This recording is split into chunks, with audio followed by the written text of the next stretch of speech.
Avec mon nom de famille, je me fais, on me le massacre dans tous les sens. Hein. Tu sens que, tu vois, par exemple, tu as un petit défaut, que tu as du mal à gérer et tu t'en veux après, ou je sais pas, moi. Mais tu peux ne pas s'en avoir, hein, tu peux être parfait. Hein. J'adore, c'est extraordinaire. Le truc, qu'est-ce que je vais te répondre à ça, moi? Ah, mais je sais pas, je peux pas te Non, mais donner la j'ai envie réponse. de te donner un élément de réponse, mais ça va pas être ça, parce que c'est pas une notion de failure. C'est pas je le regarde pas comme ça. Ouais. Mais Non, mais s'il failure, ça faut. voulait pas dire échec. Tu vois, tu vois, quelque chose qui est fêlé, quoi. Tu vois, c'est pas une fragilité. Voilà. Alors, je pense avoir un côté ultra émotionnel et émotif par rapport à des choses dans la vie de manière générale. Moi, je chiale sur de la musique, je chiale en regardant Britain's Got Talent ou America's Got Talent ou sur un film, sur un truc où je vais chialer comme une madeleine. Et j'ai pas du tout honte de ça ni quoi que ce soit. Je suis vraiment dans l'émotion. J'ai eu plein de fois une rencontre improbable au SIHH, pareil. Mike Horn débarque, donc Mike Horn, l'aventurier, le gars, il vous serre la main, il vous Mm. l'arrache.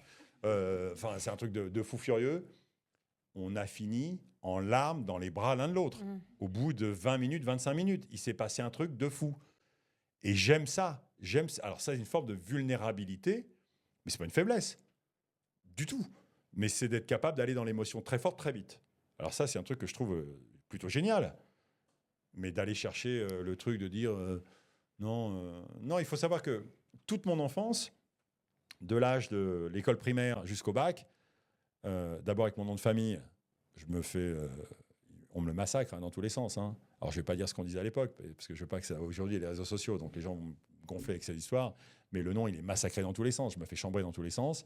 Je suis grassouillet, boutonneux, tout ce que tu veux. Donc j'en prends plein la tronche de partout. Et puis le lycée dans lequel je suis, il y a 5000 élèves. Et puis les sixièmes, quand je suis en sixième, il y avait la bataille des marrons. Donc les cinquièmes, les quatrièmes et au-dessus, on se faisait massacrer. Et puis moi, régulièrement, je prenais des tartes. Parce que j'étais encore un peu petit, 10 ans, j'arrive avec un an d'avance, que je perds tout de suite, mais j'arrive avec un an d'avance, je suis un peu petit, tu vois, 10 ans, 11 ans, 12 ans, donc je prends des tartes dans la tête, dans la cour de récréation, un truc, puis à un moment, touc, ça pousse d'un coup.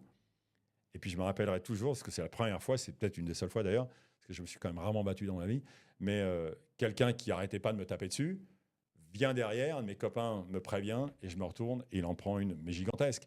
Et il en a pris une très très forte. Et dans la tête, j'ai dit là, toi, tu me retoucheras plus jamais. Il m'a plus jamais retouché. Et c'était le début de OK, ça vient. Mais j'ai détesté, jusqu'à l'âge de 18 ans, je déteste mon enfance.